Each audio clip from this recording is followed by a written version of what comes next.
Алейкум, христиан. Алейкум салам. Как вы здесь оказались, христиан? Поближе микрофон. Я телепортировался. Телепортировался. А откуда, где ваша точка отправная была? Точка А до точки Б. Где ваша точка была?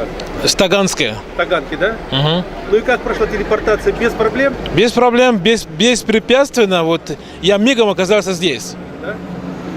Ну вы довольны? Не совсем. Я жду, буду довольны, когда по завершению концерта сегодняшнего.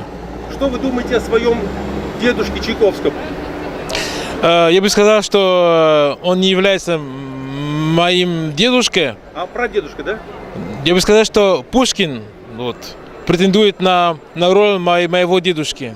Пушкин. Но поскольку мироздание это единый живой организм, то можно сказать, что каким-то образом и Чайковский был моим дедом.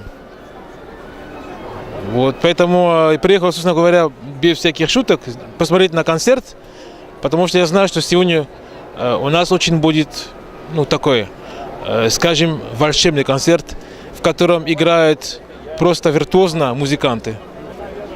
Но вы здесь не первый раз, наверное, да? Нет, не первый раз.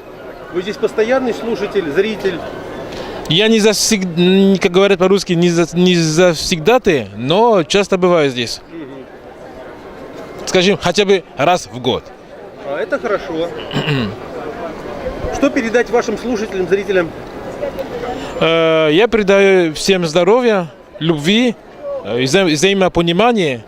И пускай каждый миг их жизни станет мелодичным и музыкальным. Хорошо. Спасибо.